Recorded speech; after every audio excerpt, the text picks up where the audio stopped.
આજનો આપણા નવા વર્ષનો સૌથી પહેલો ઉત્સવ જે વર્ષ પ્રતિપદા ઉત્સવ છે, એમાં આપણે આજે સૌ એકત્રિત થયા છે. આજના દિવસે જ આપણે આદ્યસર સંચાલક પ્રણવ કરતા હોઈએ છીએ એના માટે જ આપણે આજે આ નવો વર્ષ આપણું આજથી મંગલમય રહે એવી સૌને હાર્દિક છું. આગળનો કાર્યક્રમની રૂપરેખા આ મુજબ છે. સૌથી પહેલાં પરિચય થશે, ત્યારબાદ આભાર વિધિ થશે, ત્યારબાદ અમૃત વચન થશે, ત્યારબાદ વ્યક્તિગત ગીત થશે, ત્યારબાદ અતિથિ શ્રી પૂજ્ય સ્વામીશ્રીનું ઉદ્બોધન રહેશે, ત્યારબાદ આપણા વક્તાશ્રીનું વક્તવ્ય રહેશે અને આપણે બધા વિકર કરી અને છૂટા પડીએ. બહારની સાઈડમાં ચંદનની વ્યવસ્થા રાખી છે. આપણે બધા સૌ છૂટા પડી ચંદન લઈને જઈશું. હવે આગળ કાર્યક્રમને આગળ વધાવવા આપણા આજના અતિથિ વિશેષ પૂજ્ય સ્વામી શ્રી પરમાત્માનંદજી આપણી વચ્ચે આજે ઉપસ્થિત છે. એમનો હું એક ટૂંકમાં પરિચય કરાવું છું. પરમ પૂજ્ય સ્વામી શ્રી પરમાનંદ સ્વામીજીએ તેમના ગુરુજી બ્રહ્મલીન પરમ પૂજ્ય સ્વામી શ્રી દયાનંદ સરસ્વતીજી પાસેથી વેદાંત, યોગ તથા સંસ્કૃતનો ગહન અભ્યાસ કર્યો છે. છેલ્લા 44 વર્ષથી સાધકોને વેદાંતોનો ગહન અભ્યાસ તેમજ આજના સમાજના વિવિધ અંગો, શિક્ષકો, યુવાનો, વકીલો, સરકારી કર્મચારીઓ, અધિકારીઓને જીવન ઉપયોગી જ્ઞાનની શિક્ષાઓ આપી રહ્યા છે. તેઓ શાસ્ત્રના જ્ઞાતા, નમ્ર અને સરળ વ્યક્તિત્વવાળા તથા ભારતીય સંસ્કૃતિમાં દૃઢ નિષ્ઠા ધરાવનાર વ્યક્તિ છે. સ્વામીજી રાષ્ટ્રીય નિર્માણ અને સંસ્કાર ઘડતર માટે અનન્ય યોગદાન આપેલું છે. ના અંદર 21 જૂનને આંતરરાષ્ટ્રીય યોગ દિવસ જાહેર કરવા માટે યુનો અને ભારત સરકારમાં અસરકારક રજૂઆત કરી. પ્રાચીન સંસ્કૃતિ ધરોહરના સીમાચીન રૂપ રામ સેતુ બચાવવા માટે અત્યંત મહત્વની ભૂમિકા ભજવી. આદિ શંકરાચાર્ય ન્યાસ મધ્યપ્રદેશ 108 ફૂટ ઊંચી મૂર્તિ એકાત્મતા ધામ તથા આંતરરાષ્ટ્રીય યુનિવર્સિટીના ટ્રસ્ટી પણ રહી ચૂક્યા છે. હિન્દુ ધર્મ અને સંસ્કૃતિના આધાર સમાન મંદિર તેમજ વિવિધ ધાર્મિક મઠને સરકારી અધિગ્રહણમાંથી મુક્ત કરાવવાની ચળવળનું નેતૃત્વ પણ એમણે કર્યું છે. 2 લાખથી વધુ વિદ્યાર્થીઓમાં શાસ્ત્ર આધારિત જીવન મૂલ્ય, આંતરિક વૃદ્ધિ અને નૈતિક મૂલ્યો દ્વારા સંસ્કાર સિંચન કર્યું છે. 10,000થી વધુ સરકારી અધિકારીઓ, કર્મચારીઓ અને ખાનગી ક્ષેત્રના એક્ઝિક્યુટિવ્સને તણાવમુક્ત જીવન સંબોધનમાં સંવાદિત અને કાર્યને જીવનમાં સમતોલન વિષય ઉપર કાર્યશાળા અને પરિસંવાદ દ્વારા તાલીમ પણ આપી છે. મહાત્મા ગાંધીજીના 150મી જન્મ જયંતિની ઉજવણી સમિતિના રાષ્ટ્રીય તથા ગુજરાત રાજ્ય સમિતિના આમંત્રિત સદસ્ય પણ રહ્યા છે. આઝાદીનો અમૃત મહોત્સવની રાષ્ટ્રીય તથા રાજ્ય સમિતિના આમંત્રિત સદસ્ય તરીકે પણ રહી ચૂક્યા છે. શ્રી પ્રેમપુરી ટ્રસ્ટ મુંબઈ તેમજ અન્ય રાષ્ટ્રીય સમિતિના સદસ્ય અને આર્ષ વિદ્યા મંદિર રાજકોટ, શ્રી શિવાનંદ આશ્રમ અમદાવાદ તેમજ આર્ષ વિદ્યા મંદિર વડોદરાના પ્રમુખ પણ છે. સાથે સાથે આંતરરાષ્ટ્રીય સ્તરે વિવિધ સંસ્થાઓનું પણ એમણે પ્રતિનિધિત્વ કર્યું છે. યુનાઇટેડ નેશન્સમાં પણ એમણે પ્રતિનિધિત્વ કર્યું છે. G8 સમિતિ, વર્લ્ડ રિલિજન સમિતિ, ઓસ્ટ્રેલિયા, હિન્દુ યહૂદી સંવાદ, જેરુસલેમ અને દિલ્હી, હિન્દુ બૌદ્ધિક સંવાદ, Cambodia, Myanmar, Japan, world council of religions leaders, USA, Singapore, world Hindu સમિતિ, કોંગ્રેસ, પાલી તથા શિખર. આવા આંતરરાષ્ટ્રીય સ્તરે પણ એમનું પ્રતિનિધિત્વ ત્યાં આગળ રહ્યું છે. આજે પૂજ્ય સ્વામીશ્રીનું આપણને ઉદ્બોધન પ્રાપ્ત થવાનું છે. આપણે બધા એમના ઉદ્બોધન સાંભળી અને ધન્યતા અનુભવીશું. ત્યારબાદ બીજો પરિચય કરાવું છું. શ્રી હરીશભાઈ કુમાર, માનનીય સંચાલકજી, જોધપુર નગર. આપણા નગરમાં એમનું નિવાસસ્થાન છે અને પોતાનો નિજી વ્યવસાય છે. એના પછી આજના આપણા જે વક્તાશ્રી છે એમનો પરિચય કરાવું છું. શ્રી કેશુભાઈ વિનાયકરાવ અણેરાવ, શિશુકાળથી 1977થી અમદાવાદ જિલ્લાની ધોળકા નગરના વિવેકાનંદ સાયમ શાખાના સ્વયંસેવક છે.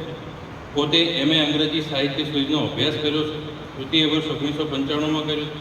1998થી પ્રચારક પોતે છે. તાલુકા પ્રચારક, જિલ્લા પ્રચારક, વિભાગ પ્રચારકનું દાયિત્વ વહન કરી ચૂક્યા છે. સૌરાષ્ટ્ર પ્રાંત કાર્યકારી મંડળ સદસ્ય, પ્રાંત અભિલેખાગારની એમની જવાબદારીમાં રહી ચૂક્યા છે. હાલમાં તેમની વર્તમાન જવાબદારી ગુજરાત પ્રાંત પ્રાધ્યાપિક શ્રેણી કાર્ય, અધ્યયન મંડળ કાર્ય અને પ્રાંત બૌદ્ધિક જોડીના સદસ્ય હાલમાં એ છે અને એમનું કેન્દ્ર છે એ વડોદરા છે. આગામી આગળ કાર્યક્રમને વધારતા આપણને જે સ્થાન આજે પ્રાપ્ત થયું છે શિવાનંદ આશ્રમનો આ હોલ, એ બદલ શિવાનંદ આશ્રમ સંસ્થા અને તમામ એડમિનિસ્ટ્રેશન સ્ટાફનો હું આભાર વ્યક્ત કરું છું. અહીંયા આગળ આપણને જેણે બીજી વ્યવસ્થાઓ પૂરી પાડી છે, જેમ કે પાછળનું ડેકોરેશન મંડપ, એવા શ્રી દવે ડેકોરેશનમાં પણ હું એમનો આભાર વ્યક્ત કરું છું. તથા અહીંયા આપણને જે પણ પરોક્ષ તથા અપ્રત્યક્ષ રીતે જેમને પણ આપણને આ કાર્યક્રમમાં સહયોગ આપ્યો છે એ બધાનો જ પણ હું આભાર વ્યક્ત કરું છું. है कि हिंदू संस्कृति की रक्षा के लिए जो बलशाली संगठन तैयार करना है, उसका तात्पर्य केवल संख्या बढ़ाना नहीं, बल्कि समाज के लोगों में ये आत्मविश्वास बढ़ाना है कि हम ये कार्य कर सकेंगे. सतन मन के शव चरण में, सतन मन के शव चरण में, देश में घन घोर तम था, मातृभू की दुर्दशा थी, आत्मविस्मृत हम सभी थे, कुछ न जीवन की दिशा थी, घोर तम में भी तुम्हारे स्वप्न स्वर्णिम नयन में, सतन मन केशव चरण में, सतन मन केशव चरण में, तुम सखा थे बंधु तुम थे, मार्गदर्शक भी तुम्ही थे, मंत्र द्रष्टा तंत्र सृष्टा, संगठन मग्न तुम थे, आप अपनी ही कृति से बस गए प्रत्येक मन में, सतन मन केशव चरण में, सतन मन केशव चरण में, देश फिर यह विश्व गुरु हो, संगठन नूतन बनाया, और माधव सा विलक्षण दिव्यथा प्रतिबिंब पाया, श्वास अंतिम थी समर्पित, मातृभू के उन्नयन में, सतन मन केशव चरण में, सतन मन केशव चरण में, धन्य हो जीवन हमारा, अंश तव हम पास थे जो, स्वप्न जो छोड़ा अधूरा, पूर्ण निश्चय हम करे जो, राष्ट्र भक्ति को जगाने हम बढ़े गिरी ग्राम वन में, सतन मन केशव चरण में. ओम नमो ब्रह्मादिभ्यो ब्रह्मविद्या संप्रदाय कर्तृभ्यो वंश ऋषिभ्यो महद्भ्यो नमो गुरुभ्यः. सर्वो बप्लवरहितः प्रज्ञानघनः प्रत्यगर्थो ब्रह्मैवाहमस्मि ब्रह्मैवाहमस्मि। ॐ शान्ति शान्ति शान्तिः। ईश्वरो गुरुरात्मेति मूर्तिभेदविभागिने व्योमवद्व्याप्तदेहाय दक्षिणामूर्तये नमः। अज्ञानतिमिरान्धस्य ज्ञानाञ्जनशलाकया चक्षुरुन्मीलितं येन तस्मै श्रीगुरवे नमः। ॐ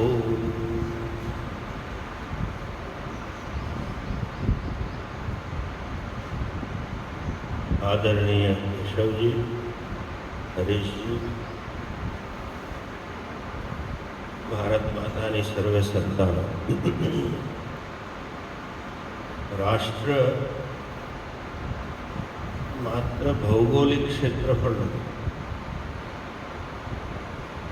રાષ્ટ્ર એ કોઈ રાજકીય સત્તાની સીમા નથી. રાષ્ટ્ર ત્યારે બને છે જ્યારે એ ભૂમિખંડમાં રહેનારી પ્રત્યેક વ્યક્તિ એ ભૂમિને પોતાની મા સમાન જુએ છે.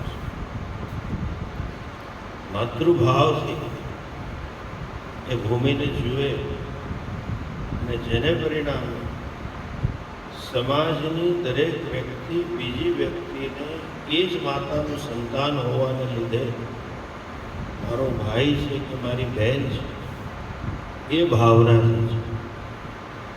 અર્થાત જ્યાં આખી ભૌગોલિક ક્ષેત્રફળમાં કુટુંબ ભાવના હોય, બધું જ મારું કુટુંબ છે, ત્યારે રાષ્ટ્રનું નિર્માણ. અને આપણા ઋષિઓની પરિકલ્પના, આપણા ઋષિઓનું રાષ્ટ્ર વિશેનું દર્શન વસુધૈવ કુટુંબકમ છે. આપણી પરિકલ્પનામાં માત્ર માણસો નથી, કીડી ને કબૂતર પણ છે. એટલી હદે આ આપણી સંસ્કૃતિમાં વ્યાપ છે. તમે જુઓ, ચંદ્રમાં પણ મામા છે, એ પણ મારા કુટુંબનો ભાગ છે.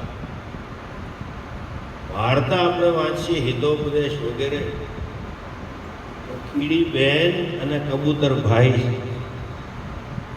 ક્યાંય પણ તમને સાહિત્યમાં ખાલી જેને અંગ્રેજી ફર્સ્ટ નેમ, નામથી બોલાવવાનું એવું હતું જ નહીં. ભાઈ બહેનથી જ સંબોધન. શાળાઓમાં પણ સહાધ્યાયીને હું ખુદ એવી રીતે મોટો થયો છું કે ભાઈ બહેનથી જ બોલાવવાનું. એ જ્યારે ભાવના હોય ત્યારે રાષ્ટ્રનું નિર્માણ થાય છે. અને આ કદાચ આપણે અત્યંત ગૌરવ સાથે કહી શકીએ, ભારત જ એક એવું રાષ્ટ્ર છે કે જે અનાદિકાળથી અસ્તિત્વમાં છે ને આ ભાવના સાથે. શાસ્ત્રની ભાષામાં કહીએ તો માયાનો પ્રભાવ, સત્વ અને રજસ અને તમસ ગુણોનો પ્રભાવ. ગીતાજીમાં ભગવાન કહે છે રજસ સત્વમ ચાભિભૂય તમો ભવતી ભારત. રજસ અને સત્વને દબાવીને તમો ગુણ આવે, પ્રધાન થાય. તમો ગુણ અને રજસને દબાવીને સત્વ પ્રદાન થાય, અને ક્યારેક સત્વ અને તમસને દબાવીને રજોગુણ પ્રદાન થાય. ત્રિગુણાત્મિકા માયાને લીધે કાળાંતરે આપણો ઇતિહાસ ભરો પડ્યો છે. અસુરોનો રાજ આવ્યો, હિરણ્યકશ્યપનું રાજ આવ્યું, હિરણ્યાક્ષનું રાજ આવ્યું. આજે એ દિવસ છે કે જ્યારે ભગવાન મત્સ્યાવતારમાં અવતરિત થયા, પૃથ્વીનું કલ્યાણ કરવાનું. એવો કાળખંડ આપણા દેશનો આઝાદી પૂર્વના લગભગ 1000 વર્ષ સુધીનો કાળ. આઝાદી પૂર્વના 1200 વર્ષ પહેલાં ભગવત્પાદ શંકરાચાર્ય જે આખા રાષ્ટ્રને એક કરીને ગયા, સાંસ્કૃતિક રીતે, સામાજિક રીતે, ધાર્મિક રીતે દેશ આખો એક થયો, વિઘટિત હતો. એ ફરી કોણ જાણે કેમ એ વિઘટતાને પાછો પામ્યો. કાળનો પ્રભાવ કહી શકાય. એક માનસિકતા માણસોની રહેલી છે જે તમે આજે પણ જોશો. આ વોટ્સએપ આવે છે ને બધા, 98% વોટ્સએપ છાતી કૂટવાના હોય. મુસલમાનો આવું કર્યું, અહીંયા આમ થયું, અહીંયા તેમ થયું. તારે શું કરવું છે એમ કેમ એ કોઈ લગતું નથી. દોષ આપવો, મર્યાદાઓ છતી કર્યા કરવી, બીજાને ખરાબ ચીતરવા, પણ રચનાત્મક મારે શું કરવું છે એના તમને ભાગ્યે જ 1% કે 2%. કેટલાક વોટ્સએપ તો મારી પાસે એવા આવે કે આ 6ઠ્ઠી વાર આવતો હોય તો પણ એમ લખે લેટેસ્ટ છે, અને આ ફલાણા ગામમાં આમ થયું, ઢીકણા ગામમાં આમ થયું. એ જ માનસિકતા જે તે સમય હતી ત્યારે હેડગેવારજીનો જન્મ થયો. કાળ એ જ હતો. એ પૂર્વજન્મના સંસ્કાર હશે. એ ઈશ્વરે એમને જેને કહે ને નિર્ધારિત કર્યા છે. એટલે ક્રિશ્ચનો કહે ને ચોઝન વન. ભગવાન ધર્મની સ્થાપના કરવા માટે દર વખતે અવતાર ધારણ નથી કરતા. ધર્મ સંસ્થાપનાર્થ અવતારને બદલે ક્યાંક પોતાની શક્તિનો અંશ બીજામાં પ્રસારિત થાય, એ વ્યક્તિમાં દિવ્ય ગુણો પ્રગટ થાય. એ હેડગેવારજીને કલકત્તાના અધિવેશન મહાસભામાં એ કોંગ્રેસના એક જ એવી વ્યક્તિ હતી કે જે બંનેમાં કામ કરતી. નાગપુરના અધિવેશનના સહસંયોજક તરીકે કામ કર્યું અને હિન્દુ મહાસભામાં સચિવ તરીકે કામ કર્યું કલકત્તામાં. ડૉક્ટરી ભણ્યા પછી પણ એક વસ્તુ એમણે જોઈ કે સમાજને અને લોકોને દોષારોપણ કરવા સિવાય બીજું કાંઈ થતું નથી. ત્યારથી નિર્ધાર કર્યો કે આપણે રચનાત્મક કામ, દોષ આપવાથી, આઝાદીમાંથી કે ગુલામીમાંથી દેશ મુક્ત નથી થવા. સમાજને બેઠો કરવાનો, આત્મવિશ્વાસ ઊભો કરવાનો, જે દૈવી ગુણો છે. શાસ્ત્રનું વાક્ય છે અમૃતસ્ય વૈ પુત્ર. આપ સૌ અમૃતત્વના પુત્ર છો. આપ સૌમાં દિવ્યતા રહેલી. હિન્દુનો તો સિદ્ધાંત જ એ છે કે ઈશ્વર જ સર્વના હૃદયમાં છે. આપ સૌ ઐશ્વર્ય જ છો. ઐશ્વર્યને કેમ પ્રગટ કરે એનો નિર્ધાર કરીને 1 વર્ષના મંથન પછી જ્યારે સમાજ જ્ઞાતિવાદના, એમાંય પેટા જ્ઞાતિઓ, એમાંય પ્રાંતવાદના, અને એમાંય કરીને પાછું ભાષાવાદમાં વિઘટિત હતું. અને આવા નેતાઓ દર સમય રહેલા છે લાગણી ઉકસાવીને પોતાનું સ્થાન ઊભું કરવા માટે. આજે પણ આ ચાલુ છે. એવા સમયે કેટલાય સૂચનો પછી કે મહારાષ્ટ્ર સેવક સંઘ રાખો, હિન્દુ સેવક સંઘ રાખો, અને 1 વર્ષના મંથન પછી કે આ સંસ્થા માત્ર મહારાષ્ટ્ર પૂરતી નહીં રહે, માત્ર હિન્દુ પૂરતી નહીં રહે, આખું રાષ્ટ્ર મારું કુટુંબ છે. સર્વસમાવેશી અભિગમવાળી થાય અને પ્રત્યેક નાગરિકના ચરિત્રનું ઘડતર થાય. જેને કહીએ ને કે આ મકાન હોય ને, ધરતીકંપની અંદર કયા મકાનો પડ્યા, એક બીમ, એક કોલમ નબળું હોય અને એ તૂટે એટલે આખું મકાન કરડધૂસ. દેશનો પ્રત્યેક નાગરિક સક્ષમ થવો, દેશના પ્રત્યેક નાગરિક ચરિત્રવાન થવો. અને જે ત્યારે ઉણપ હતી, જે આપણે ગીત ગાયું શરૂઆતમાં, રાષ્ટ્ર ધર્મ, ધર્મ શબ્દનો આખો વિકૃત અર્થ આસ્થા વિશે જ રહી ગયો. ધર્મ શબ્દનો અર્થ ટીલા ટપકા વિશેષ રહી ગયો. ધર્મ શબ્દનો અર્થ કોઈ ગ્રંથ વિશેષને માનવું, જીવન વિશેષ જેવું રહી ગયું. ધર્મ શબ્દનો અર્થ છે કર્તવ્ય વિશેષ. રાષ્ટ્ર ધર્મ એટલે રાષ્ટ્ર પ્રત્યેનું મારું કર્તવ્ય, મારો ધર્મ જ માતા પિતા પ્રત્યે, ભાઈ પ્રત્યે, બહેન પ્રત્યે, સમાજ પ્રત્યે, આખી સૃષ્ટિ પ્રત્યે. સમાજ રાષ્ટ્ર ધર્મ ભૂલે એને રાષ્ટ્ર ધર્મમાં નિષ્ઠ નાગરિકો તૈયાર થાય તો આખું રાષ્ટ્ર સફળ થાય. એ શુદ્ધ સંકલ્પથી આરએસએસની સ્થાપના થઈ 1825-1925માં. અનેક મેં કહ્યું તેમ સંકલ્પ શુદ્ધ હતો, ઈશ્વરની કઈ કૃપા હતી. સંસ્થા 100 વર્ષની થાય એ પણ બહુ દુર્લભ છે. વિકૃતિઓ આયા વગર અને 100 વર્ષની થાય એવું નહીં, પણ ખરા અર્થમાં વડલાના વૃક્ષ જેવી બની ગઈ છે. આજે જે રીતે સંઘનો વિસ્તાર થઈ રહ્યો છે, સંઘનો વિસ્તાર એટલે માત્ર શાખાઓ નથી, સંઘનો વિસ્તાર એટલે વિચારધારાનો વિસ્તાર છે. એ સમય પણ મેં જોયો છે કે સંઘ સાથે જોડાવું એ અછૂતતાનો વિષય છે.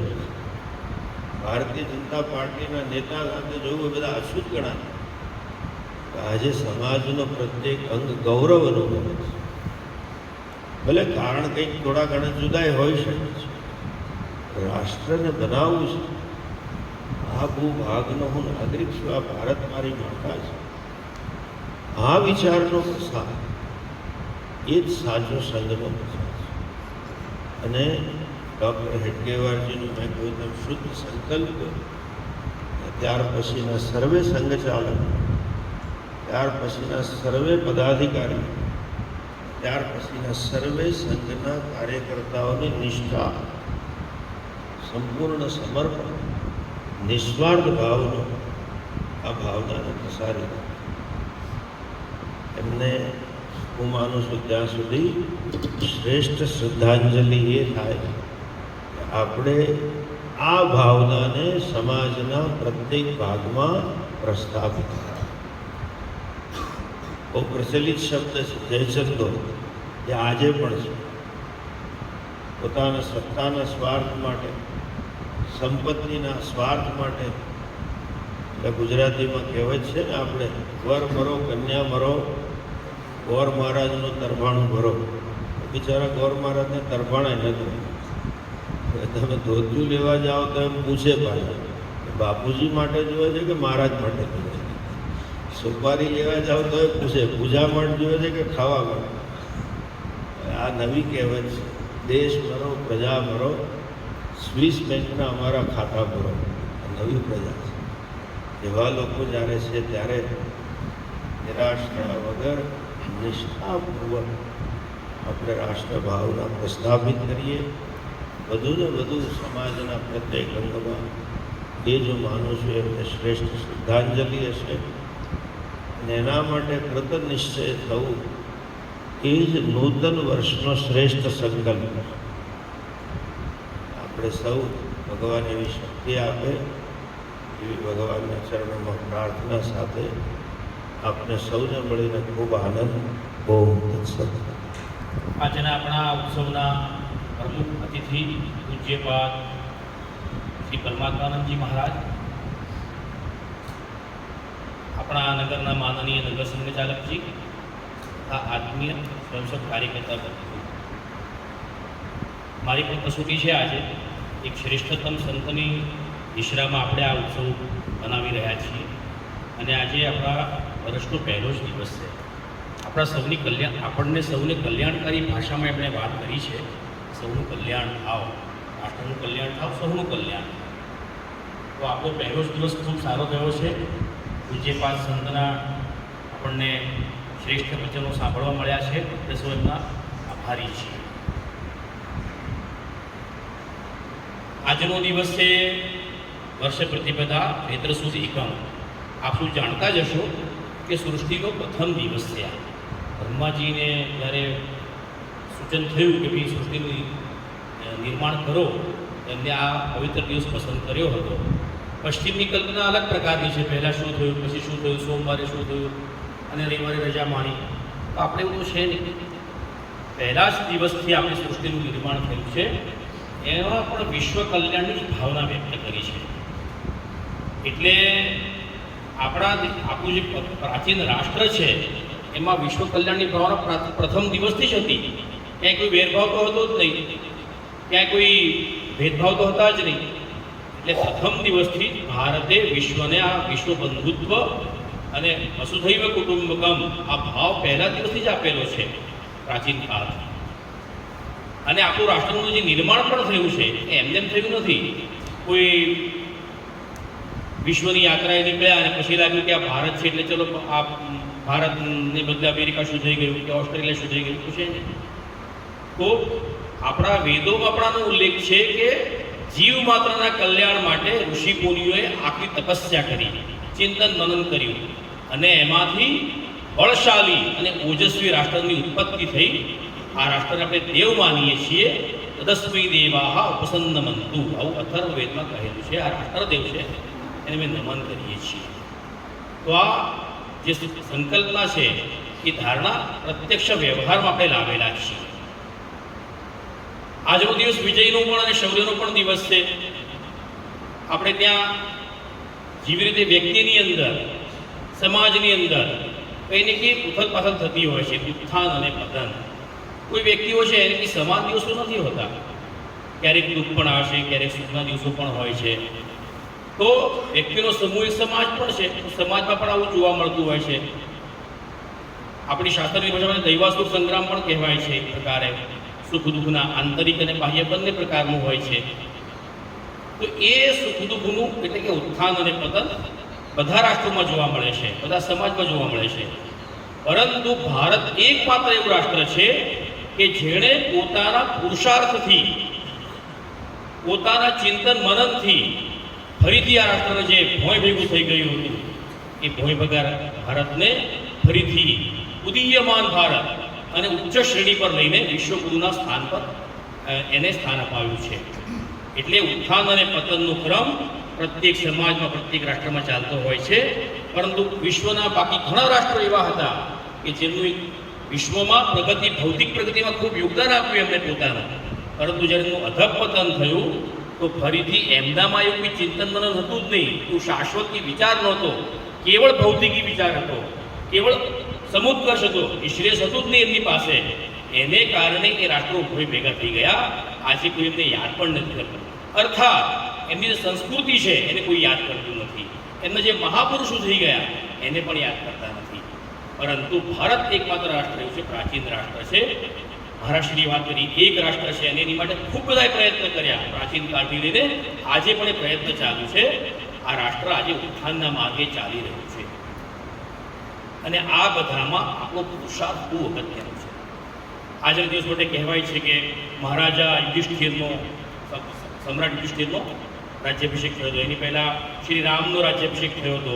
આપ સૌ જાણીએ છીએ કે આપણે વર્ષોથી જે કમસે કમ 500 વર્ષથી જે આપણે પરિશ્રમ કરતા હતા, સંઘર્ષ કરતા હતા, એવા મહાન આદર્શ એવા શ્રી રામ ભગવાનનું મંદિરનું નિર્માણ આપણે સૌ જાણીએ છીએ કે 22મી જાન્યુઆરીએ નિર્માણ થયું. આપણે શું એના સાક્ષી પણ છીએ. તો આ આપણો પુરુષાર્થ પૂરી રહ્યો છે હિન્દુ સમાજનો. આજના દિવસે એવું ઘટનાક્રમ છે કે માટી પગો થઈ ગયેલો સમાજ હતો. એ માટી પગા સમાજને શાલિવાહન નામના રાજાએ ફરીથી સ્વાભિમાન જગાડ્યું અને સ્વાભિમાનના આધારે પુરુષાર્થ કર્યો અને સંઘર્ષ કર્યો અને એના આધાર પર ફરીથી આ રાષ્ટ્રને પરમોન્નતિ પર લઈ ગયા હતા. એ આજનો દિવસ છે રાજા શાલિવાહનનો રાજ્યાભિષેક. એટલે આજથી શાલિવાહન શક બદલાયું છે. આજથી 1946મું આ શાલિવાહન વર્ષ બનાશે. એવી રીતે આપણું યુગાબ્દ પણ બદલાયું છે. યુગાબ્દ 5126મું. તો આ નૂતન વર્ષ આપણે સહુને કલ્યાણકારી બને, પુરુષાર્થમય બને એવી બધાને શુભકામના. આજના દિવસે જે વાત કરી છે કે મત્સ્ય અવતારના એક સ્વરૂપ ઝૂલેલાલ મહારાજ, એમનો પણ અવતાર થયેલો છે. અને એમણે જે વિધર્મી હતા ભારત દેશની અંદર, જે મંદિરોનું ખંડન કરતા હતા, મંદિરોને તોડતા હતા, અપમાનિત કરતા હતા, આપણા જે સાંસ્કૃતિક મૂલ્યો છે એનું અપમાન કરતા હતા, એમની સામે સંઘર્ષ કરીને ફરીથી ભારતને વિશ્વગુરુ બનાવવાનો પ્રયત્ન કર્યો. એ પણ આજનો દિવસ છે. એકંદરે પૂર્ણથી વિચાર કરીએ છીએ તો ભારતે હંમેશા સંઘર્ષ કર્યો છે. એક વિમર્શ કેવો ચલાવવામાં આવ્યો કે ભારતનો ઇતિહાસ તો એકદમ ગુલામીનો છે, પરાજયનો છે. પરંતુ આપણે ઇતિહાસમાં કોઈ પણ પાનું ઉથલાઈશું આજ સુધીનું, તો ભારતનો ઇતિહાસ એ સંઘર્ષનો ઇતિહાસ છે અને સંઘર્ષના આધાર પર વિજયનો ઇતિહાસ છે. એટલે ભારત હંમેશા જયીશનું અને વર્ધિષ્ણું રહ્યું છે. અને એનું કારણ પણ એ છે કે પ્રત્યેક હિન્દુમાં આ વિજયત્વનો ભાવ પડેલો છે, પ્રત્યેક હિન્દુમાં પુરુષાર્થ પડેલું છે. એ જ્યારે પ્રગટ થાય છે ત્યારે સંગઠિત અવસ્થામાં આ પ્રગટ થઈને ફરી ભારતને વિશ્વગુરુ બનાવે છે. યોગાનુયોગ આજના દિવસે આપણા પરમ પૂજનીય આદ્ય સંચાલક ડૉક્ટર કેશવ બળીરામ હેડગેવારનો જન્મદિવસ પણ છે. યોગાનુયોગ છે. મહારાષ્ટ્રીય વાત કરી કે નિયતિ હત્યાવ્યા કે ભારતના પુનરુત્થાનમાં આ પ્રમાણિક સંગઠન ઊભું થાય, આવી વ્યક્તિનું નિર્માણ થાય, જન્મ થાય. અને આના આધાર પર ફરીવાર મહારાષ્ટ્રીએ પણ ઉલ્લેખ કર્યો કે દર વખતે ભગવાન કી દશાવતારની જેમ જન્મ લઈને આવશે એવું નથી, પરંતુ સંઘે શક્તિ કલૌ યુગે આના આધાર પર આ રાષ્ટ્રનું ફરીથી પરમ વૈભવ પ્રાપ્ત કરવું, આ એક મિશન લઈને આપણે જે કામ કરીએ છીએ. તો પરમ પૂજ્ય ડૉક્ટર સાહેબને આજે આપણે આદ્ય સંચાલક પ્રણામ કરીએ છીએ. પૂજની શ્રી ગુરુજી એમના વિશે કીધું છે કે આ સંઘ કોઈ વ્યક્તિનિષ્ઠામાં માનતો નથી, પરંતુ પૂજની શ્રી ગુરુજી કહ્યું છે કે મારા આરાધ્ય દૈવત છે. ડૉક્ટરજીને કોઈ નમ્ર ભાવે પ્રણામ નથી કરી શકતું તો સંઘમાં કરશે શું? એટલા માટે આપણે અધિકારીનું પણ કહેવું છે કે વર્ષમાં કમસે કમ એકવાર ડૉક્ટરજીના અનેક પ્રકારના જીવન ચરિત્રો છે, નાનાથી લઈને મોટા, એ કઈ ને કંઈ વાંચવા જોઈએ. સંઘને સમજવું હશે તો ડૉક્ટરજી ગુરુજીને પણ વાંચવા અનિવાર્ય છે. આપણા સૂત્રમાં કહેલું છે સંઘ શક્તિ પ્રણેતારો કેશવો માધવ તથા સ્મરણીય સદૈવ તે નવચૈતન્યદાયક. તો જ્યારે જ્યારે પણ આપણને કંઈ જ્ઞાની આવતી હોય છે, નિરાશા આવતી હોય છે, તો પરમ પૂજ્ય શ્રી ગુરુજીને પરમજી ડૉક્ટર સાહેબ એમને વાંચવા જોઈએ, યાદ કરવા જોઈએ. એમાં કીધું છે સ્મરણીય સદૈવ તે, હંમેશા યાદ રાખવા જોઈએ. તો શું થશે? નવચૈતન્યદાયક. આપણને હંમેશા નવચેતના મળશે. એ દ્રષ્ટિથી આપણે શું સંકલ્પ થઈ શકીએ કે હું કમસે કમ વર્ષમાં આપણું ડૉક્ટરજીનું એક જીવન ચરિત્ર વાંચીશ. ભલે આપણે વ્યક્તિષ્ઠમાં માનતા નથી, પરંતુ ડૉક્ટરજીનું જીવન જ એવું હતું. એમની માટે એક ગીત છે, અમૂર્ત મૂર્ત મૂર્તિમંત તુજ સમાન હોવું દે, ધ્યેય આયા દેહ લેકર. ધ્યેય મગ્ન જીવન હતું. ડૉક્ટરજીનું પોતાનું વ્યક્તિગત જીવન કોઈ હતું જ નહીં. આપણે શું જાણીએ છીએ કે બાલ્યકાળથી પોતે જન્મજાત દેશભક્ત કહેવામાં આવે છે. કારણ શું હતું? તો જે વખતે રમવા કૂદવાની આયુ હતી એ સમયમાં એમણે રાષ્ટ્રચિંતન ખૂબ કર્યું. જે સમયમાં મોજ મજા કરવાની હોય, મસ્તીથી રહેવાનું હોય, એ સમયમાં આ રાષ્ટ્ર શું છે, આ રાષ્ટ્ર પર આક્રમણ કેમ થયા, આ રાષ્ટ્ર બીજા ભારતીય શાસનના હાથમાં કેમ આવી ગયું, આ બધા વિચારો બિલકુલ નાનપણથી એમને આવતા હતા. એના પરિણામે આ જે વ્યથા હતી, સમાજની દુર્દશા જોઈ, ડૉક્ટરજીનો અભ્યાસ કર્યો. તે વખતે કારાવાસમાં ગયા હતા અને આખી રાતોની રાત એમની ઊંઘ હરામ થઈ જતી હતી. એમ આ દેશનું જે ભવિતવ્ય છે એ અંધકારમય હતું. એ સમયમાં કલ્પના જ નહોતી કોઈને. અને આપણે જે નેતાઓ પણ હતા, શીર્ષસ્થ નેતાઓ, એટલા પ્રામાણિક હતા, ચરિત્રવાન હતા, પરંતુ અનેક બાબતોમાં ખોટા વિમર્શો આપણા દેશમાં ઊભા કર્યા હતા. એ જોઈને એમની વ્યથા વ્યક્ત થતી હતી. હિન્દુ સમાજની દુર્દશા હતી, દરિદ્રતા હતી, અસંગઠનનો જે ભાવ હતો આપસમાં, અનેક પ્રકારના મતભેદ હતા. જેમ મહારાષ્ટ્રીય ઉલ્લેખ કર્યો, પ્રાંતવાદ, ભાષાવાદ, એ જોઈને એમનું હૃદય કકળી ઉઠતું હતું. એક ગીતમાં કહેવાયું છે, હૃદય કી વ્યથા સંઘ બનભૂત નીકળી. એટલી બધી વ્યથા હતી એમનામાં કે આનો અંતિમ ઉપાય શું હોઈ શકે. એટલે ઇતિહાસનું તારણ કાઢ્યું એમને કે જ્યારે જ્યારે આપણે ગીતમાં પણ કહેવાયું છે, હિન્દુ ભાવ કો જબ જબ ભૂલે આઈ વિપદ મહાન, ભાઈ છૂટે ધરતી કોઈ વિટે ધર્મ સંસ્થા. આ બહુ સંક્ષિપ્ત તારણ છે આખા ચિંતનનું કે આપણા જે મૂળ ભાવ હતો આપણા ત્યાં સંગઠનનો, હિન્દુ ભાવ તરીકે હું કોણ છું, આપણી મૂળભૂત ઓળખાણ આ હિન્દુ તરીકે, પરંતુ આપણે ભૂલી ગયા. એટલે શું થયું? આઈ વિપદ મહાન. આજે પણ જોવા મળે છે અનેક પ્રકારની આપદાઓ આપણા દેશમાં આવી. તો શું કીધું પહેલા? ભાઈ છૂટે. આપણો જ એક ભાઈ આપણી વિખરો પડી ગઈ. કેમ? આપણે ભાઈ પ્રત્યે ભેદભાવ રાખવો.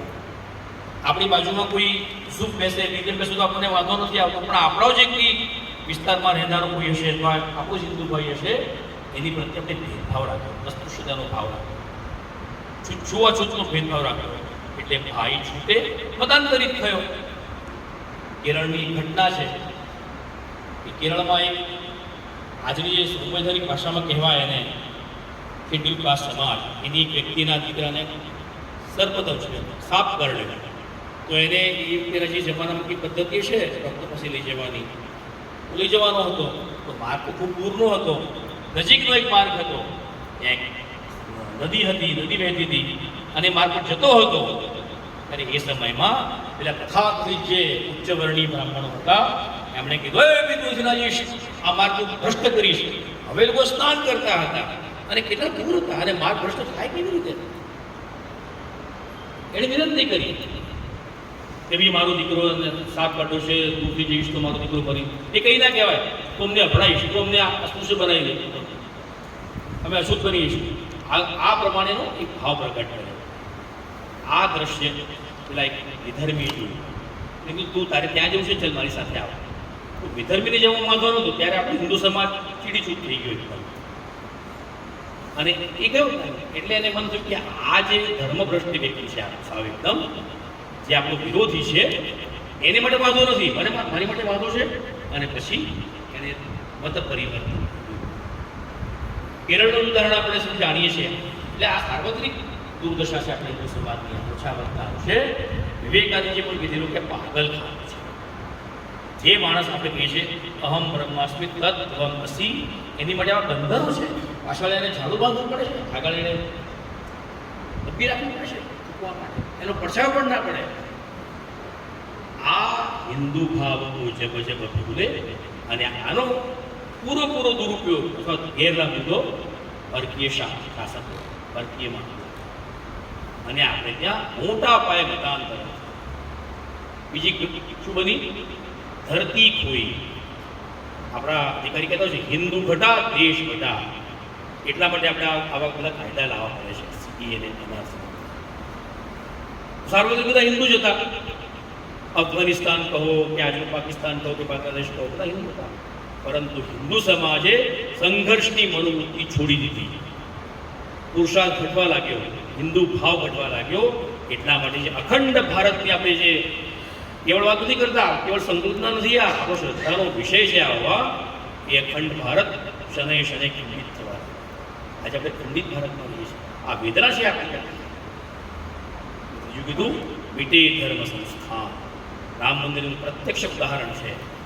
આ દેશની અંદર ઓછામાં ઓછા ASI આર્કિયોલોજીકલ સર્વે ઓફ ઇન્ડિયાનું કેવું છે ઓછામાં ઓછા 3000 એવા ધાર્મિક હિન્દુ સ્થાનો છે જે મૂળભૂત હિન્દુઓના ધાર્મિક અને શ્રદ્ધા સ્થાન હતા.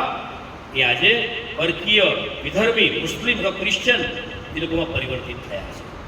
એનું એકમાત્ર કારણ હતું કે હિન્દુ ભાવને ભૂલી ગયા. એટલે આપણે ગીતમાં કહીએ છીએ ને, ફરી યાદ કરો છો એને, હિન્દુ ભાવ કો જબ જબ ભૂલે આઈ વિપદ મહાન, ભાઈ છૂટે ધરતી કોઈ મિટે ધર્મ સંસ્થાન. હવે ડૉક્ટરજીએ પણ જોયું કે જ્યારે આ ભાવ હતો ત્યારે શું હતું?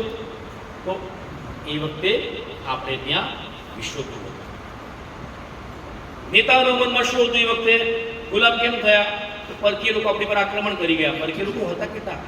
એટલે સંઘનું સ્પષ્ટ માનો. સંઘ એટલે ડૉક્ટરજી પણ કહેલું છે કે ઇસ્લામ અને ઈસાઈયત આપણા અધપતનના કારણ નથી. કારણ અગર કઈ હશે તો વિશૃંખલિત, અસંગઠિત, કાલ બાહ્ય રૂઢિઓમાં વ્યસ્ત અને સ્વાર્થમાં વ્યસ્ત આપણો હિન્દુ સમાજ છે. કોઈ વ્યક્તિનું પણ ઉદાહરણ લઈએ કે કોઈ વિદ્યાર્થી હશે, જો અભ્યાસમાં ધ્યાન નહીં આપે તો અનુત્તીર્ણ જ થવાનું છે, તપાસ જ થવાનું છે. એની માટે કોઈ બીજા જવાબદાર નથી. માની લો કે વિદ્યાર્થીને સારી સગવડ આપી, વાતાનુકૂલિત ખંડ આપ્યો, એને બધા પુસ્તકો લાવી આપ્યા, બધા પ્રકારનું જે મેગેઝિન વગેરે, મોડર્ન મેગેઝિન આજકાલ છે કે ખબર નહીં, પણ બધું આપી દીધું.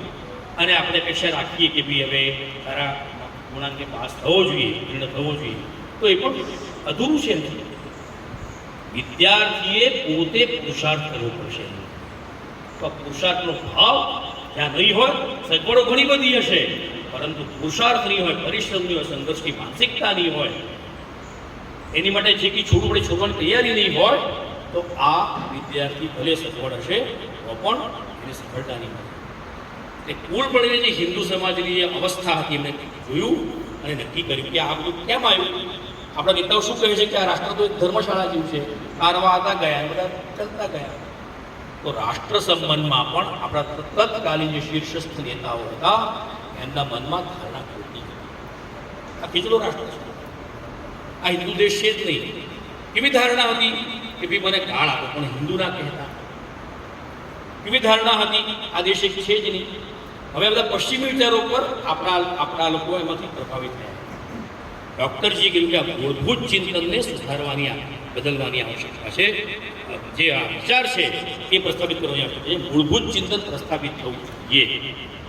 એટલે એમનો ઇતિહાસનો અભ્યાસ કરવો ગહન અને તારણ કાઢ્યું કે જ્યાં સુધી સર્વસામાન્ય નાગરિકની અંદર રાષ્ટ્ર માટે, હિન્દુ સમાજ માટે બંધુત્વનો ભાવ જાગૃત નહીં થાય, ચેતના જાગૃત નહીં થાય, ત્યાં સુધી આ રાષ્ટ્ર કદાચ કાલે ઉઠીને પણ સ્વતંત્ર થઈ જશે, સ્વાધીન થઈ જશે, પરંતુ ફરીથી એનું આક્રમણ નહીં થાય એની પર અને ફરી એ પરાધીન નહીં બને. એની શું ધારણા છે, શું કલ્પના છે, બની પણ શકે છે. એટલે જે મૂળભૂત ડાયગ્નોસિસ કહેવાય છે, ડૉક્ટરોને ખબર હોય છે કે મૂળમાં જતા હોય છે કે આ રોગ શાના માટે થયો, કેવી રીતે થયો, એનું ચેકઅપ કરતા હોય છે, પ્રમાણે ડાયગ્નોસિસ કરતા હોય છે. અને એના આધારે નક્કી કર્યું કે આ દેશના પ્રત્યેક હિન્દુને પ્રશિક્ષિત કરવો પડશે. રાષ્ટ્ર સંદર્ભમાં, હિન્દુત્વના સંદર્ભમાં એનું આત્મભાન જાગૃત કરવું પડશે અને સ્વાભિમાની બનાવવું પડશે. અને કોઈ ઠંડા પોરનો પવન આવ્યો, બેસેલા ગપશપ કરતા હતા અને કોઈ યાદ આવી ચલો હવે આપણે સંઘની સ્થાપના કરીએ, એવું નથી. સંઘ સ્થાપના પહેલા એમણે 9 વર્ષ સુધી ચિંતન ન 1914ની અંદર જ્યારે એમની ઇન્ટર્નશીપ ચાલતી હતી, આપણે શું જાણીએ છીએ કે અનુશોધન સમિતિમાં હતા. એના એક મહત્વની જે વ્યક્તિ હતા એમાં ચક્રવર્તી મહારાજ હતા. એમની સાથેનો સંવાદ છે, કહેલું છે એમણે આ કે આપણા જે નેતાઓ છે, આપણા દેશ, રાષ્ટ્ર, સમાજ સંદર્ભમાં જે ખોટા વિમર્શ ફેલાવી રહ્યા છે એને કારણે ભારતનો હિન્દુ સમાજ વધુ ને વધુ સ્વાભિમાન શૂન્ય બની રહ્યો છે, પુરુષાર્થ વિહીન બની રહ્યો છે. અને એનામાં ભાવ જ નથી આ કે આ રાષ્ટ્ર મારું છે, આ હું હિન્દુ છું, ભાવ જ નથી, સ્વાભિમાન શૂન્ય છે. આ જ્યાં સુધી જગાડવામાં નહીં આવે ત્યાં સુધી ભલે આપણે મોટા મોટા સંઘર્ષ કરીશું, સત્યાગ્રહ કરીશું, ઘણું બધું કરીશું, આપણે દેશ સ્વાધીન થવાને કંઈ પણ કરવું જોઈએ ત્યાં સુધી કે જે અંગ્રેજો છે એના કૂટને ઉતરીને એના માથામાં પણ મારવા જોઈએ અને સ્વાધીનતા મળતી હોય તો પણ કરવું જોઈએ. પરંતુ એના મૂળ એ બરાબર છે આ, પરંતુ જ્યાં સુધી એનામાં રાષ્ટ્ર પ્રત્યેનું જાગરણ, એની માટેનો ભાવ, એની માટેનો પ્રેમ અને એની માટે સર્વસ્વ સ્વાતંત્ર્યની મનોવૃત્તિની જન્મે ત્યાં સુધી ભારત સ્વાધીન પણ થઈ જશે, પરંતુ ફરી વૈચારિક પરાધીન થશે, બાકી રીતે પરાધીન થશે. એટલે આ કામ કોઈ નહીં કરે તો હું બધા કામ મૂકીને આ કામ કરીશ. એટલે એમને પછી આ 9 વર્ષના ચિંતન પછી બહુ લાંબો દીર્ઘકાળ છે આવવા કે જેમાં એમણે આ વાતને સ્પષ્ટતા કરી અને કીધું કે આ એકમાત્ર કામ છે. એટલે કોંગ્રેસ હશે કે બાકી બધું ઘણું હશે એમને મૂકી દીધું અને એમને સ્થાપના એના મૂળમાં વ્યક્તિ નિર્માણનું કામ છે. એટલે સંઘ આજે 100મા વર્ષ પ્રવેશ કરવાનો છે આ વિજયાદશમીથી. પરંતુ મૂળભૂત કામ સંઘનું કયું છે? મૂળભૂત કામ છે વ્યક્તિ નિર્માણનું. અને આપણે જોઈએ છીએ કે આ જે આપણી રચના છે, શાખા પદ્ધતિની રચના છે, એનો કોઈ વિકલ્પ પણ નથી, એનો કોઈ પર્યાય પણ નથી. ચલો ભાઈ આની કરતાં સારી પદ્ધતિ આ છે, એને અપનાવો અને નિર્માણ થશે.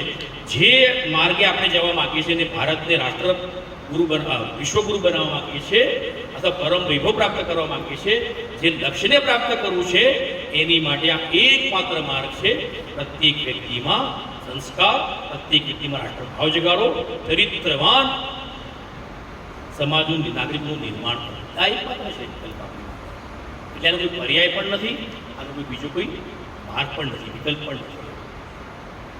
એ આ દૈનંદિન શાખાની પદ્ધતિ દ્વારા આપણે જાણીએ છીએ. પહેલાં તો આપણો સ્વભાવ સંગઠનનો હતો જ નહીં, એટલે સંગઠન શીખો પહેલાં. એટલે વર્ષો સુધી આપણે સંગઠન માટે સંગઠન આપણે આ જ ચાલે. અને જ્યારે શક્તિ નિર્માણ થઈ, કોઈ પણ જ્યારે શક્તિ નિર્માણ થતી હોય છે, વિશેષ કરીને સાત્વિક શક્તિ, દૈવી શક્તિ, તો એની ઉપેક્ષા થતી હોય છે પહેલાં. ઠીક છે, બધા ખૂણામાં ક્યાંક રમી રહ્યા છે, એ ગાઈ રહ્યા છે, આ બધું ઉપેક્ષા થઈ, ઉપહાસ થયો. અને જ્યારે શક્તિ જોવા મળી તો તો બધા લાગ્યું કે આ શક્તિનો હોય, ખાસ કરીને જે દુષ્ટ શક્તિ હોય છે, અસુરી સંપદા હોય છે, એને લાગ્યું કે આ આપણો વિરોધક છે અને દૂર હટાવો.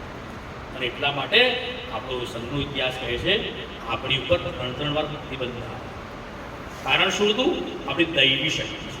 પ્રાર્થનામાં પણ આપણે કહીએ છીએ ત્વદીયાય કાર્યાય બધા કટિબદ્ધમ, તારા કાર્ય માટે અમે કટિબદ્ધ છીએ. તો એનું પ્રત્યક્ષ જીવનમાં ઉદાહરણ આપણા સંશોધકે પૂરું પાડ્યું. જ્યારે પણ દેશ પર પ્રાકૃતિક આપદા આવી હશે, જ્યારે પણ દેશ પર માનવ સર્જિત આપદા આવી હશે, સંઘના સ્વયંસેવકોએ કોઈ પણ જાતના મતભેદ જોયા, પ્રાંતવાદની કશું જોયા વગર હંમેશા આ નાગરિક છે અને એની સેવા કરવી જરૂરી છે, આજે એ અત્યારે તકલીફમાં છે, એની સેવા કરવી છે. કોઈ પણ ઘટના હશે એટલે દૈવી કાર્યમાં હંમેશા બીજું પગથિયું છે એનું કે એની સામે પડકાર તો આવવાના જ છે. આપણા જ લોકોના પડકાર હતા પહેલાં તો, જેમ મારા શ્રી ઉલ્લેખ કર્યો જયચંદ્રનો, તો આપણા જ લોકો હતા, એમાં ભારતના જ લોકો હતા બધા જે, અને જે હતા બધા વિદ્વત લોકો હતા, તો પણ એમના મનમાં ભય હતો કે સંઘ છે અમારી સત્તા ઝૂકવી છે. પરમ પૂજ્ય શ્રી ગુરુજી કીધું હતું, અને સંઘ પણ કહે છે આ કે કેવલ સત્તા સે મત કરના પરિવર્તન આસ, જાગૃત જનતા કે કેન્દ્રો સે હોગા અમર. આ જે ભાવ છે એ પ્રત્યેક નાગરિકમાં આપણે ઉભો.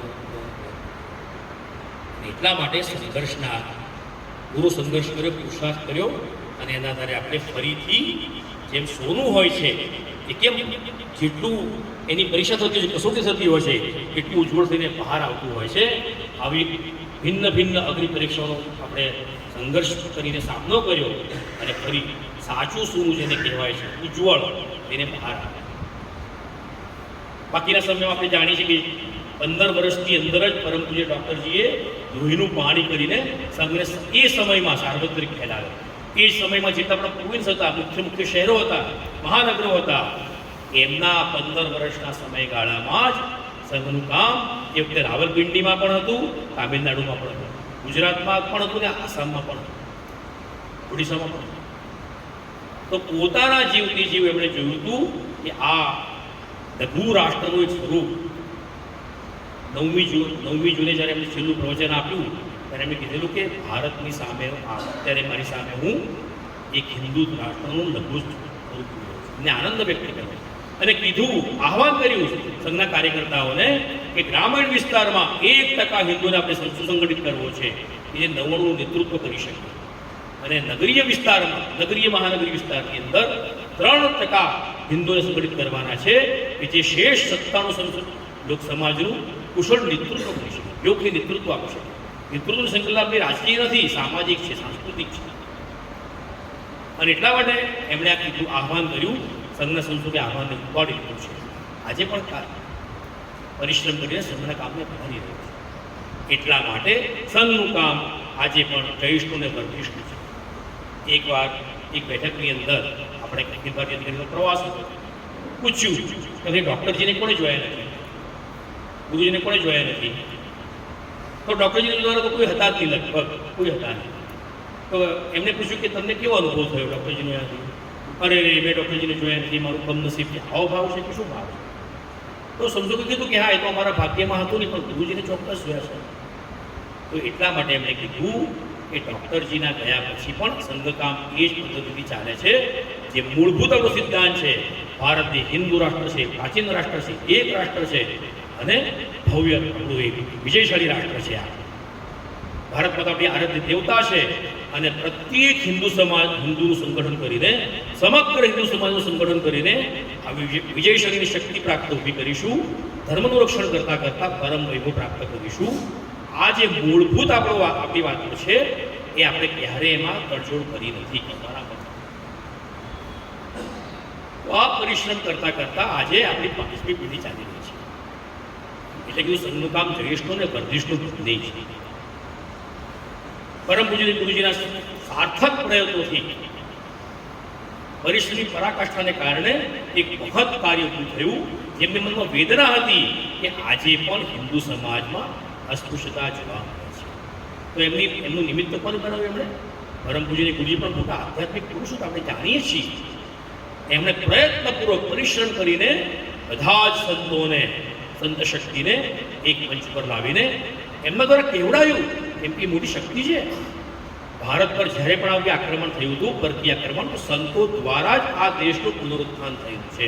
સંતો અગ્રેસર રહ્યા છે, સંતોનું શ્રેષ્ઠ માર્ગદર્શન મળ્યું છે આપણને, અને એના દ્વારા ભારત ફરીથી વિશ્વગુરુ બન્યું હતું. આ સંતોને એકત્રિત કરીને પરમ પૂજનીય ગુરુજી શ્રી ગુરુજીની ઉપસ્થિતિમાં બધા સંતોએ હાથ ઉપર કરીને કીધું, હિન્દવ સોદરાહ સર્વે હિન્દુ પુત્રો. આપણે મને બહુ મહત્વની ક્ષણ હતી, સમગ્ર હિન્દુ સમાજ માટે ક્ષણ. તો પૂજનીય ગુરુજીના સમયમાં પ્રયત્ન કરીને આજે આપણું મૂળભૂત કલંક છે, આપણું આ જે આપણા પહેલા કોઈ ધર્મમાં લખેલું નથી, આ કલંકને મિટાવવાનો પ્રયાસ, એટલે આ શ્રેષ્ઠતમ પ્રયાસ. એમના સમયમાં ઘણા બધા વિવિધ સંગઠનો ઊભા થયા. એનું મૂળ કામ શું હતું? લક્ષ્ય એ કાર્ય કરે, સંગઠનના માધ્યમથી યોગ્ય માર્ગે આ કામ કરવાનું છે. અને આજે સંગઠનો પણ પોતપોતાના સંગઠનો હંમેશા ટોચ પર પહોંચી ગયા છે, શક્તિ ઊભી થઈ છે. ક્ષત્રિય બાળસિદ્ધિના સમયગાળામાં પણ સેવાકારી ઊભા થયા. 1989ની અંદર સંઘે સેવાના માધ્યમથી આખા સેવાનો જે કહેવાય છે કે મૂળભૂત વિચાર હતો એમને આપણે સેવા માટે સેવા એવું નથી, તો મારું કર્તવ્ય છે કે સામેવાળી વ્યક્તિ આજે દુઃખી છે, પીડિત છે, શોષિત છે, તો મારું કર્તવ્ય છે, મારો બંધુભાવ હું પ્રગટ કરીશ અને કેવળ એને લાચાર બનાવી રાખીશ એવું નથી. તો આવતીકાલે ઉઠીને એ પણ સેવા કરતા થઈ જાય. આજે ભલે સેવી થશે, પરંતુ આવતીકાલે સેવા કરનારો બનશે. આ ભાવ પ્રત્યેક હિન્દુમાં જગાડવાનો પ્રયત્ન ડૉક્ટરજીની જન્મશતાબ્દી વખતે આપણે પ્રયત્ન કર્યો.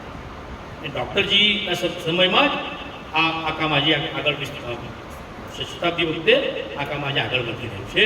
સંપૂર્ણ ભારતની અંદર 1 લાખ કરતાં પણ વધારે ભિન્ન ભિન્ન પ્રકારના સેવા કાર્યો ચાલી રહ્યા છે. શતાબ્દી વર્ષ આવવાનું છે, તો આપણને સૌને ખબર છે કે સંઘે બધાને આહ્વાન કર્યું છે.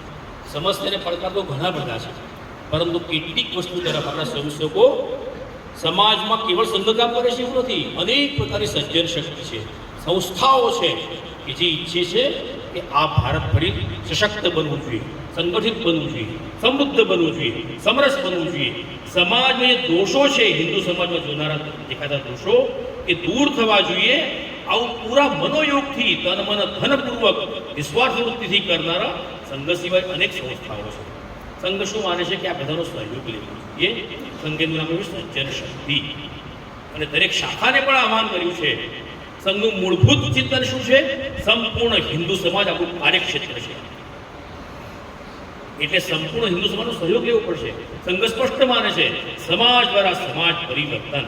સંઘ કે ઠેકેદાર નથી, ફોર્સ નથી કોઈ કે જે મુશ્કેલી એવી દોડી ગયા, દોડે છે વસ્તુ અલગ છે. પરંતુ સમાજની અંદર જે દોષો છે સમાજના, એ સમાજ દ્વારા થવા જોઈએ. એટલે 5 એવા પંચ પરિવર્તનની વાત કરી છે. આપ સૌ જાણતા હશો, કેવળ સ્મરણ કરું છું હવે એનું. પહેલું છે આપણું 3 ગતિવિધિ એમાં આવેલી છે કુટુંબ પ્રબોધનની. જે પણ કોઈ સમસ્યા છે આજે આપણા કુટુંબમાં જોવા મળે છે. કોઈ પણ સમસ્યા છે, કુટુંબ આપણા સાચા અર્થમાં ભારતીય પરંપરાવાળા, જે સારું છે લેવાનું અને જે કાઢવાનું છે કાઢી નાખવાનું છે. વિષમતા કાઢી નાખવાની છે, પણ એ રાખવાની નથી, આપણે રાખી રહ્યા છીએ. તો સાચા અર્થમાં ભારતીય કુટુંબ પરંપરા છે, એને આપણે આજે ટકાવી રાખવી છે, એ સાચા અર્થમાં ટકી રહેવી જોઈએ. બીજું કીધું છે પર્યાવરણ સુરક્ષા. વૈશ્વિક સમસ્યા છે, પણ એ આપણી માટે પણ બહુ મોટી સમસ્યા છે. ત્રીજું કીધું સામાજિક સમરસતા, એનો ઉલ્લેખ અગાઉ કર્યો છે. હવે આ બધું કામ છે પોતાના આચરણમાં આવવું જોઈએ. સિદ્ધાંત બધાને ખબર જ છે કે ભાઈ અસ્પૃશ્યતા માનવી જોઈએ નહીં, એ કલંક છે, પાપ છે. તો હવે પ્રત્યક્ષ વ્યવહારમાં લાવવા છે. ચોથો વિષય છે નાગરિક શિષ્ટાચાર, નાગરિક કર્તવ્ય. આપણે તો જાણીએ છીએ કે એમાં ઘણું બધું આપણે જોઈ પણ રહ્યા છીએ. 4 રસ્તા પર ઊભા હોઈએ છીએ ત્યારે શું થતું હોય છે.